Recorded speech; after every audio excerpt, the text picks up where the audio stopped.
Hey guys, Stay Patient here, and welcome to the first ever episode of the Trophy Hunters Hangout. This is going to be the hopefully weekly show during which I discuss topics that have been suggested or answer questions that have been asked by my Patreon subscribers. So if you'd like to get involved with this weekly show and have your thoughts shared or maybe your questions answered, then check out my Patreon page that's linked in the description, and there's a whole host of other rewards on there as well that hopefully you'll benefit from. Now with that in mind, I'd like to say a big thank you to those of you who have subscribed over the last week since the video I put up last Wednesday. And in fact, with this being the first episode of a new series, I'm going to just read out everyone who's currently subscribed on Patreon, and then we'll be able to give a thank you to everyone who's new each week. So just to remind you of the names that I did read out last week, those existing subscribers who were subscribed from before the rewards were added, a big thank you to them. We had Sebastian Geist, Scott Bodine, Simon Shostrom, John Rogers, Andrew Talon, Bradley O'Rourke, Chris Alott, Harrison Stanley, Ants Pie, Andreas Kotz, and David Algeo, or Algeo. And since last week, we've also had another, I think, 10 or 12 subscribers, so a big thank you and welcome to Mania112, John Tancredi, James Cooper, Mike Kay, Joel Webb, Dustin Whitaker, Bianca Vandervoort, Bruce Lee, awesome name, Youngstar, Fred J, and my first Patreon producer, which is anyone who subscribes for $20 or more, Darren Fraser. So a big thank you to all of you, especially because you've been very active on the Patreon page itself. I've been putting up votes to decide which content I put up next on the channel, and almost everyone's voted on those polls. So just to give you guys an update of the content that you can expect to see in the coming days or weeks, however long it takes. The next top 10 is being voted on right now, and the one that's winning by a small margin is the must-have PS4 Platinums, which was suggested by Andrew Talon. Now this is going to be a tough subject to do because, you know, how do you go about choosing the must-have PS4 Platinums? But I am going to come up with a list, you know, if this one wins, and obviously I'll explain more about that when I put the actual top 10 up itself. But the other poll that we have on the go at the moment is for the next guide that I'll be making, and it looks like Everybody's Gone to the Rapture is going to win that one. So obviously with that being free a couple of months ago, that should benefit all of you.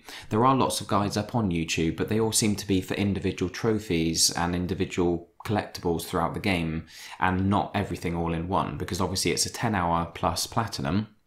So to do a guide for the entire platinum all in one go is going to be quite difficult. It's going to take me a bit of time and a lot of editing. But hopefully it will give you like one video that will enable you to earn everything in the game. You won't need to be watching multiple videos at the same time, trying to sync them all up and make sure you don't miss anything. Moving on to today's subject for discussion though, we're going to be covering two questions that are kind of similar. John Tancredi said, I want to know what you think the hardest platinum for PS Vita, PS3 and PS4 are, one for each if possible. And James Cooper said, I'd quite like to hear what the toughest platinum you've ever earned was, or the one that took you the most hours. So what I'm going to do today is show you some really useful links, some threads on the PlayStationTrophies.org forum that are a really cool way of finding out the easy plats, the hard plats, and just getting a whole collection of difficulty ratings all in one go. Now if you search for collected platinum difficulty ratings on Google, the first result will be PlayStationTrophies.org. Now I'm pretty sure most of you watching this will be fully aware of this site and use it on a regular basis, but it's the site I always use for guides and things like that. And you'll have a bunch of results here. We've got one for PS3, one for PS4 and one for Vita. And this is all in aid of answering John's question about what is the hardest platinum on each platform. Because a lot of people would probably tell you that the easiest way of finding out the hardest platinums would be by looking on psnprofiles.com and looking for the rarest platinums, the ones that have been earned by the least number of people or the lowest percentage of people that have played the game. But although that's very useful for finding easy platinums, because obviously if a game has sort of 80% platinum completion, then you know it's going to be pretty damn straightforward. But it's not ideal for finding the hardest platinums, because a lot of games will have a low completion percentage based on something besides its difficulty. So it might be the fact that so many people have played the game because it was either free on PlayStation Plus, or it was maybe just, a popular franchise like Call of Duty or something. So many people have played it, but they played it for reasons other than the trophies. Now, of course, on psnprofiles.com, most of the people on there are trophy hunters, but they might not hunt for trophies on every game they play. So some of the Call of Duties might have a lower completion percentage. They might be super easy, but I know that I think Call of Duty Ghosts is a good example because that's got quite a low platinum completion percentage, but the game itself is pretty easy. It's just that a lot of people played it because they like COD, but then they realised that they didn't like Ghosts because it wasn't a very popular one, so they left it. Sometimes the platinum is super long-winded, so people just don't have time to earn all the trophies. So it's not so much that it's difficult, it's just that people haven't had time for it, and there's all sorts of other things that can affect it, things like glitches and stuff like that. So this, these threads here are very useful. I've got them all open, and we're going to take a look through here. Now we're on the PS3 one. We've actually gone to the second page because obviously there are so many plats on PS3 that it takes 2 pages. And I'm just going to explain to you how this works, how this thread has listed them. Because there's all sorts of formatting here that you might wonder, what does it mean? So we're going to just explain everything here. Now, the first number here, the number that is used to determine the order of the games, is the median average. Now, what that means is that it was the number that was voted for the highest number of times. So if we take a look at Battle of Tiles EX quickly, if we just bring up this difficulty vote, this difficulty rating thread, you'll see here that it's had 2 votes for 1 out of 10 and 3 for 10 out of 10. So the average is sort of around a 6 or 7 probably. But because 10 out of 10 is the one that occurs the highest number of times, that is what determines the first number here. So it's a 10 out of 10, but you'll notice the number in brackets, that is the mean average, which is what we think of when we think about averages. That's like the main one we use. It's basically when you add together all of the results and divide them by however many people have voted, that gives you the mean average. So that's why on this occasion we've got a 10 out of 10, but it's only a 6.4 when it comes to the mean average. And that is what determines, what order all the 10s are put in. So we've got 6.4, 7, 7.43, and that's like the secondary number that determines the order within each of these figures. So the 10s, the 9s, the 8s, etc. Now you may notice that some are like 9.5. All that means is that the same number of people have voted for 10 as they have for 9. So it's like in between because there is no one figure that's been voted for the highest number of times. Now I hope that makes some kind of sense. I don't expect you all to be a math whiz, but let's have a look here. The other things that are worth mentioning is the formatting of the names themselves. Now if the name is in italics, that means that there's been less than 10 votes. So you can't always trust, those difficulties because it might just be a few trolls voting, might be people deliberately voting inaccurately to try and adjust the vote itself. If we actually go back, this is a good example, this Battle of Tiles. There's only one comment here, and they've, it's from someone who's given it a 10. Now I often base it, if there's only a few votes, I always read through the comments because you can kind of tell who's being genuine. And for instance here, no one has mentioned why they gave it a 1, so they're probably just trolling. And like I said before, it might be that they're trying to adjust the average. In other words, someone may have played this and thought, you know what, this is like a 5 or 6, but everyone's voting for 10, so I'll try and bring the average down by putting 1. But that isn't how averages work. That's stupid, you shouldn't do that. If you think it's a 5 or 6, you vote for a 5 or 6. If other people think it's a 10, then they vote for 10, and the average works itself out. You shouldn't try and vote to adjust the average to what you think it should be. So you can never really tell with these. That's why they've put them in italics, because you can you have to take them with a grain of salt, But the ones that are written in normal text here, they're ones that have received over 10 votes, and the ones in bold text have received 300 votes or more. So they're the ones that you can really, really trust. With the ones in, with normal text, you can always click on them, check the voting thread yourself, check how many people have voted and read through the comments just to make sure that the difficulty rating is something that's going to apply to you as well. The last couple of things to mention are, of course, these ones that are crossed out. That means they're no longer achievable. You can't earn those platinums anymore. Maybe the online servers have been taken down or something. And the other handy thing is that it includes the time requirement as well. Now, obviously, they're not put in order of the time requirement, but you can look through, for instance, if you're looking at the easy platinums, the ones that are rated 1 or 2 out of 10 or 3 or whatever, you can scan through and look for those that are maybe 0 to 5 hours or 5 to 10 hours, and that's a really handy way of finding easy plats as well. So to sort of answer John's question, we're going to take a look through here and see if there are any recurring themes between the PS3, PS4 and Vita difficulty rating threads. So here, these are, it does include the 100% games as well, they're separate, but these are just the platinums.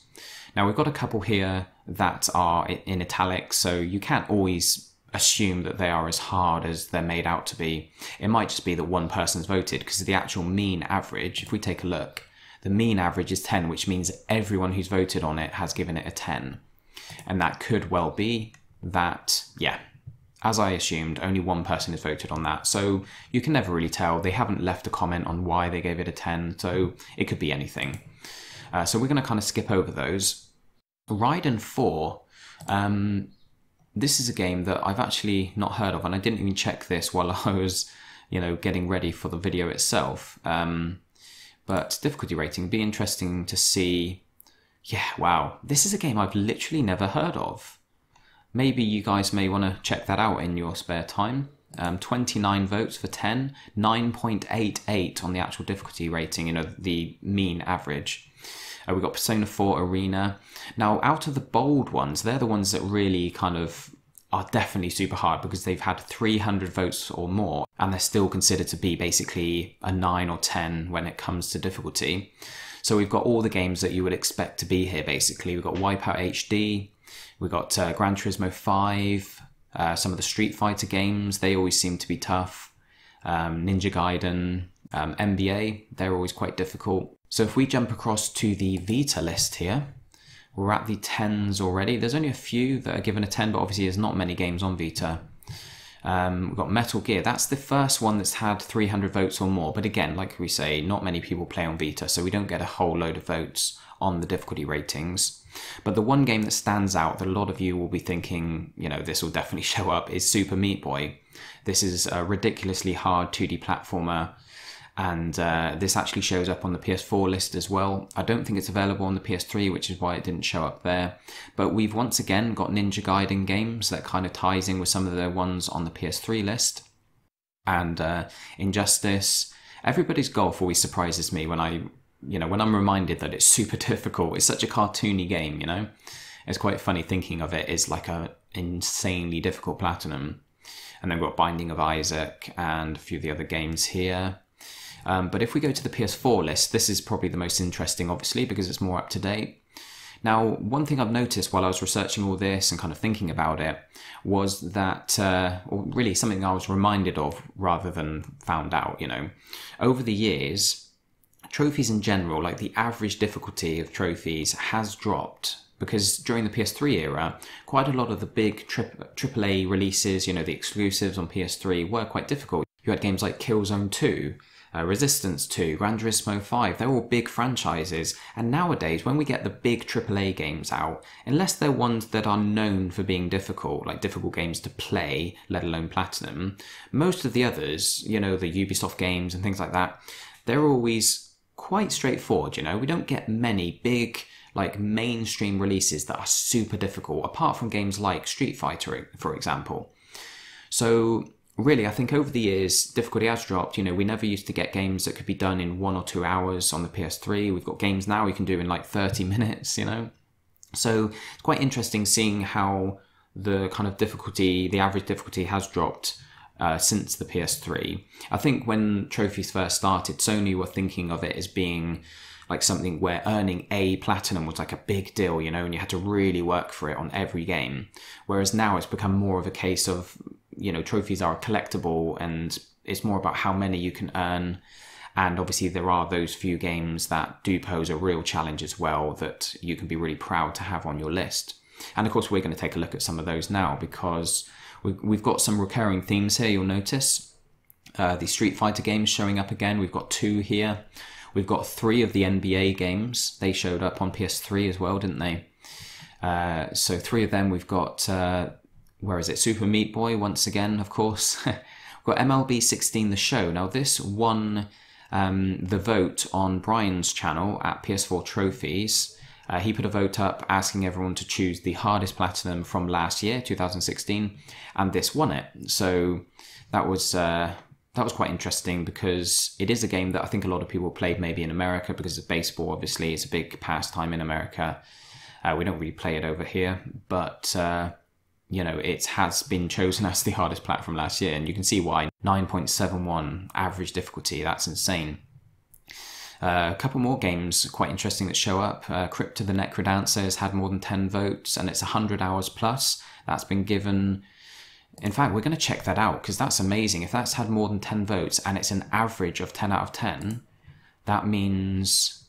Yeah, look at that, man. 12 votes. I mean, this could well be the hardest platinum on PS4, the Crypt of the Necrodancer. 12 votes, all of them gave it a 10 out of 10. I don't think it's because it's glitched or anything. Anyway, yeah, wow. Kind of hides away amongst all these, you know, titles in italics. I kind of assumed it was in italics, but I noticed it wasn't, so we took a look. We've got Assetto Corsa, which is real difficult. That's like not a huge AAA game, but it was quite a big release because it was a big game on PC. Hasn't had many votes because I think a lot of people are avoiding it because they know how difficult it is. We've also got this random game here, Soul Android Cactus. You can check that out if you like. It looks pretty crazy. The other game that stands out to me that didn't show up on the other list because it's not available on PS3 or Vita is The Elder Scrolls Online. Now, there's one trophy in this called the Emperor, and I don't know exactly how it works, but it's something to do with you have to be the highest scoring player when it comes to, I think, XP and stuff throughout a week-long cycle of, I believe it's PvP or maybe some PvE thrown in. Like I said, I don't really know exactly how it works. If any of you guys have earned it, I'd really love to hear your story about how you went about doing it and how stressful that week was, and also exactly what's required, because there's not actually a guide up on PlayStationTrophies.org. I did check to see if I could explain it a bit better. But it's basically a case of, I used to think it was only one person could earn this trophy each week, but I think there's a few different regions or something. Maybe you have to be the top scoring player in a certain region. But, you know, if there is even one other person going for this trophy in the entire world, then you're really up against it, because both of you will be trying to beat each other. And it's a really weird trophy to include. I mean, it would be fair enough if they said you need to earn this amount of XP throughout a week, but I mean, this could technically be super easy. The trophy could be really easy if no one else is going for the trophy that week, because you could just spend all day, every day, farming away and earning XP, and then you could earn the trophy at the end of the week. But if there's other people going for it, then it screws you, basically. And, you know, people's stories of it is just crazy, because obviously... if you spend that amount of time going for the trophy, if you spend literally 100 hours, like not getting much sleep, just trying to make sure you do it, because if you're going for it, you really need to go for it, because there's no point in trying for it and doing like 5 hours each day and then just missing out on it, because then all that time is down the drain, you know, it's completely wasted. So you need to be determined. If you're planning a week for it, you need like a week off work, you need to be playing it every waking second. And then as the weekend comes, you sort of check and see where you are and see how much work you need to put in to make sure you do win that top spot.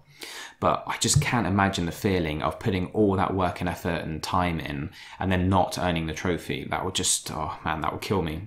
Interestingly enough though, something that kind of surprised me until I thought about it was the fact that there is another trophy that is rarer in that game. Is, you know, the Emperor trophy isn't the rarest trophy. The rarest one is the one for fishing, like completing all the fishing challenges or whatever it's called. Now, I was thinking about this and I thought, how on earth is the crazy difficult Emperor trophy not the rarest one in the game? And then I realised, obviously, the fishing one is known for taking a long time. I don't think it's difficult, but it takes a long period of time. And what I figured is that that would be one of the last trophies to earn anyway, because you're not going to earn it just naturally through gameplay. So what people are probably doing is making sure they earn the Emperor trophy before wasting all that time on the fishing trophy, because there's no point in earning that fishing one, you know, spending however many dozens of hours it takes to earn it, and then realise that you can't earn the Emperor one, because that would just be time thrown down the drain. All you'll have earned is one trophy, which won't have resulted in you getting the platinum. So I can kind of understand people holding off on the fishing one until they know whether they're going to be able to get the Emperor one, and then if they get the Emperor one, that fishing one will be able to pop their platinum, and it will be one of the most impressive platinums available today. So, you know, this is quite interesting to look at, guys. We've got, on PS4, we've got the Elder Scrolls, the Crypt of the Necrodancer, Assault Androcactus, and then across all of the consoles, basically, we have some recurring themes of the Ninja Gaiden games that we looked at. We've got Super Meat Boy across each console, or at least PS4 and Vita.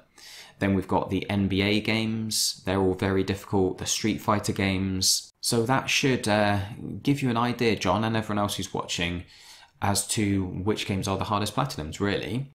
Now guys, I was going to continue on and answer James Cooper's question of which was the hardest platinum that I've ever earned, or at least the longest winded one. And there's actually one game that is the answer to both those questions. But what I'm thinking is, because, you know, we don't have a huge number of Patreon subscribers yet, so we're not going to have tons and tons of subjects to discuss each week. And because this has been probably 20 minutes already, I'm going to leave it nice and short, give you guys, you know, a bite-sized taste of this series, and I'm going to answer James's question next week. So we're going to talk about my personal hardest and longest platinum, because to be honest, it's a game that I could talk about forever. I love the game, and it's one that I actually platted twice. It was a real, like, my stories about that game are hopefully quite interesting. I love chatting with friends about it and everything. So I'm going to make that the subject of next week's video. So we're going to leave it there for now. Hope this has been interesting for you, taking a look at some of the hardest platinums across, you know, the whole history of trophies since they started back in 2008. I look forward to catching you next week for that subject that I just mentioned, James Cooper's question. Thank you for all of the questions and comments and everything that are coming in on Patreon. If you're not a Patreon subscriber yet, please go and check it out, because hopefully the rewards will be something that appeal to you. Don't feel obliged to sign up, obviously, but if there is something that catches your eye and you feel like you can afford to support me a little bit, every single individual dollar is really massively appreciated. So thank you to everyone for your support, even if it's just watching the videos and liking them and commenting and everything on YouTube. I look forward to catching you on the weekend for the trophy update. That's probably going to be my next video now, because I'm going to be trying to find some time to work on the Everybody's Gone to the Rapture guide, which is going to take a bit of time to put together, you know. But whatever my next video is, I look forward to seeing you then. Thanks very much, guys. Have a great week, and I'll catch you soon.